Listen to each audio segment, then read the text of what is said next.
What's up, y'all? It's Delicious21, also known as DIY Dad, and today I'm going to be showing you how I replaced my bathroom faucet and installed my BWE Waterfall faucet without even calling the plumber within a few minutes. First thing you see me doing is loosening the drain tube. You're going to have to do that from the bottom if you have one of these faucets that have the drain tube in it. Depending on how your faucet drain tube was designed, you may or may not need tools to remove it. Next step, I use the water pressure valve to turn off the water pressure, and then I use some pliers to remove the water hose from the valve.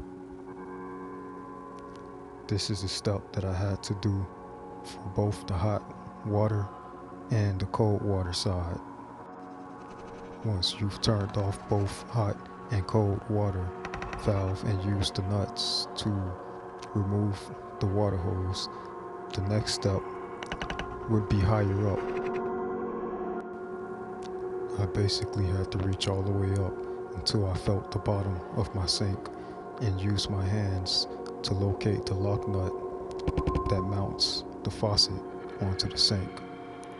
Once I located that lock nut, I loosened it. That part can be pretty tricky because it's a tight space.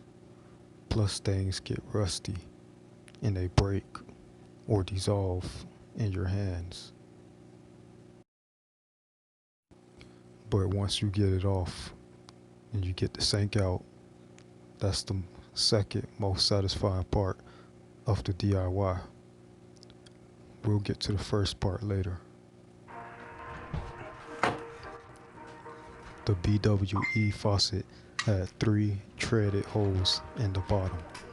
They formed a triangle. The hot and cold water hoses screwed in beside each other.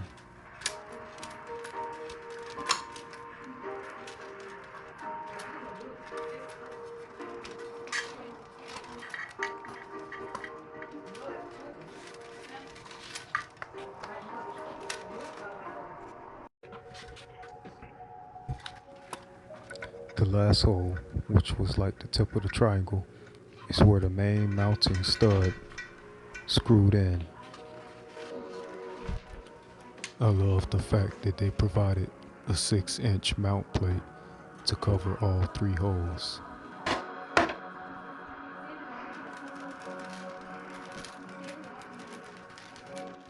After I positioned the mount plate, I fed the water hoses through and then positioned the faucet.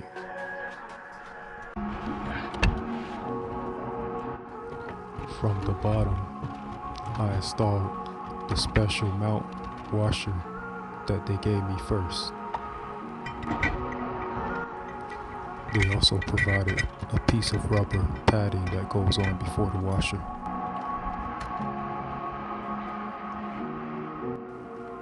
Now it was finally time to install the mounting nut.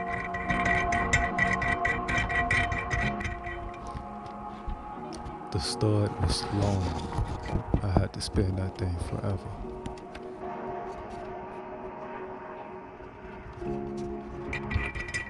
But once I finally got the washer to make contact with the bottom of the sink, it was a relief.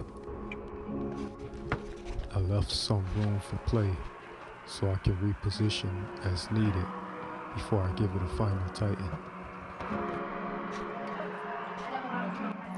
Once I was satisfied with the position, I used a special tool they included to finish torquing the mounting nut. I appreciate that, because to be honest, it's hard trying to reach all the way up there with a wrench. Once I got the faucet mounted solid on the sink, there was one last thing to do. Connect the new faucet water hoses to the valve and turn the valve on. Now, it was finally time to test drive it and check for leaks, of course. It was a little loud at anything less than 50% throttle. This was before. This is after I decided to compensate for the color of my new faucet.